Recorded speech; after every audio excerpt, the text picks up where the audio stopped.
السلام علیکم، کیسے ہیں آپ سب؟ میں بہت ٹھیک ٹھاک الحمد للہ. And I am late. I am sorry because I am not well so well. I am not so well and I was also busy in preparing in my exam in 27th of August. The MEG 7 exam is going to be held, so for that I was busy.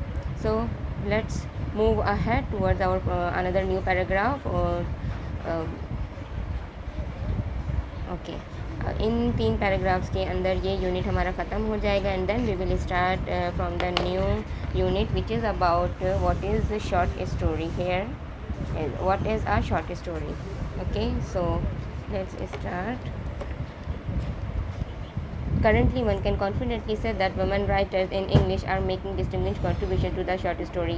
فی الحال کوئی بھی اس پورے اعتماد طریقے سے کہہ سکتا ہے کہ عورتیں جو ہیں، ویمن رائٹرز جو ہیں انگلش میں، وہ ایک مختلف طریقے سے اپنا کنٹریبیوشن دے رہی ہیں شارٹ اسٹوری میں. جبکہ انیتا دیسائی ایک حساس ایکسپیریمنٹلسٹ رہی ہیں.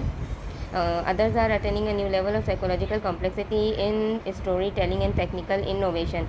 اور دوسری جو ویمن رائٹر ہیں وہ ایک طرح کا نیا سائیکولوجیکل کمپلیکسٹی جو ہے، ذہنیت کی پیچیدگیوں کو بتا رہی ہیں یا لے رہی ہیں لکھنے کے لیے. اس طرح کے پوائنٹس کو لے رہی ہیں اور ٹیکنیکل انوویشن کو بھی فیس کر رہی ہیں.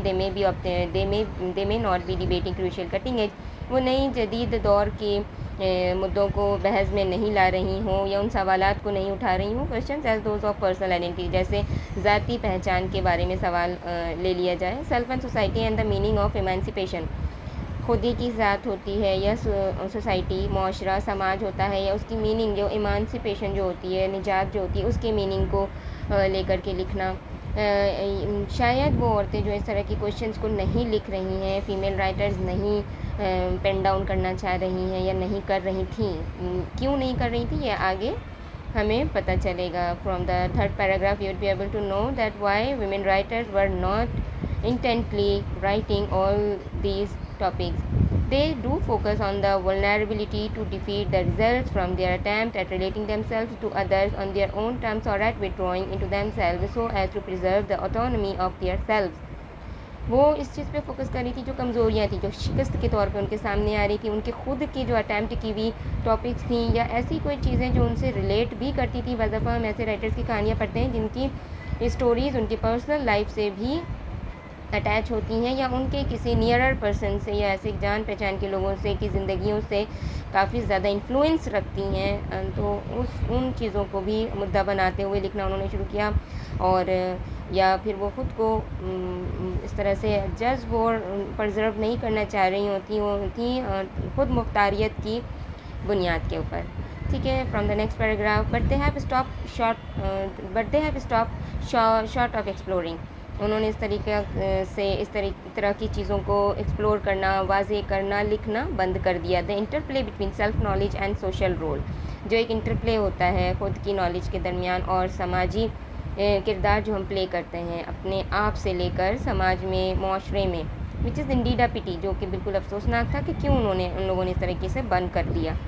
Shashi دیشپانڈے puts it squarely when she confessed that she is not an expressly or outspokenly feminist writer. Shashi دیشپانڈے نے بھی یہ بات اسکوئرلی ڈال دی، لکھ دی، اس طریقے سے بیان کر دیا کہ وہ یہ قبول کرتی ہیں کہ وہ اس طریقے کی ظاہراً رائٹر نہیں ہیں، ظاہر کرتی ہوئی کوئی چیزوں کو نہیں لکھتی ہیں، بہت زیادہ بولتی ہوئی رائٹر نہیں ہیں، لمٹ میں رہ کر کے لکھتی ہیں. ٹھیک ہے. The women writers have been chosen work with in the frame work of tradition bound. جو ویمن رائٹرز ہیں انہوں نے کام کو چن لیا ہے، پرٹیکولر باؤنڈری مل گئی ہے انہیں، ایک فریم ورک مل گیا ہے جن کے بنیاد پہ انہیں لکھنا ہے. ان کے آگے وہ نہیں لکھ سکتی. کیوں؟ یہ نیکسٹ لائن ہمیں بتائے گی. Male dominated Indian middle class society, جو مردوں کی محکم سوسائٹی ہے، جس پہ مردوں کا راج چلتا ہے، اس طرح سے ہم کہہ سکتے ہیں.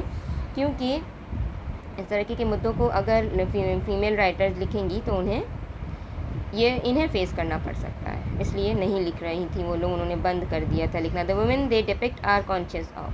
جو عورتوں کو وہ ڈپکٹ بھی کر رہی تھی وہ بھی حساس طرح کی تھیں. کس طرح کی؟ یہ لائن یہاں فنش نہیں ہوتی ہے بلکہ یہ موسٹ امپورٹنٹ پیراگراف ہے اس پورے یونٹ کا. So I would like to tell everyone please take the screenshot, write the note and write it in your copy. Okay. یہ انہوں نے کیوں ایسا لکھنا یا اس طریقے سے عورتوں کو جو بھی وہ فیمیل کیریکٹر بناتی تھیں اپنی شارٹ اسٹوریز میں یا ناولز میں، وہ یہ لائنز ہمیں بتائیں گی کہ کیا وجہ ہیں. Their predicament: they are victims of inequality, they are creatures of conventional morality, they are the ones who are unfairly abused, misused and ill-used. ٹھیک ہے، وہ ان کی جو حالت زار تھی، ان کی جو بدبختی تھی، قسمت کی خرابی بھی جسے کہہ سکتے ہیں، وہ تھی وہ ایک غیر مساویت کی یا نا برابری کی، مرد اور عورت کے حقوق کی جو نا برابری ہے، غیر برابری ہے، وہ اس طرح کی روایتی رسم و رواج میں بندھی ہوئی ایک مخلوق کی طرح پائی جاتی تھیں، اور انہیں بالکل ہی بری طریقے سے گالی گلوچ کہہ دینا مطلب صحیح رہے گا، ابیوز کیا جاتا تھا، مس یوزڈ اینڈ ایل یوزڈ کیا جاتا تھا، غیر انسانی طریقے سے یوز کیا جاتا تھا عورتوں کو. But they believe in conformity and compromise for the sake of the retention of domestic harmony rather than revolt which might result in the disruption of familial concord. لیکن پھر بھی وہ عورتیں یہ بلیو کرتی تھیں کہ معاہدہ کیا جائے، کمپرومائز کیا جائے اور کنفرمیٹی دکھائی جائے.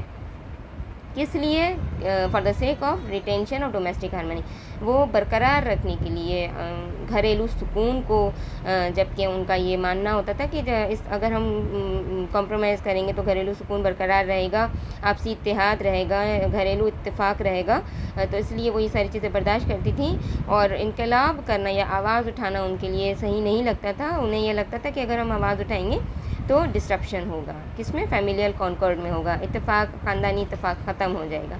تو مجھے لگتا ہے کہ پیراگراف سمجھ میں آ گیا ہوگا. کہیں کوئی چیز ایسی رہ جاتی جو سمجھ میں نہیں آئی ہے تو please come to the comment section and ask me, I will clear that point. آج کے لیے اتنا ہی، ملتے ہیں نیکسٹ ویڈیو میں. جزاکم اللہ خیر.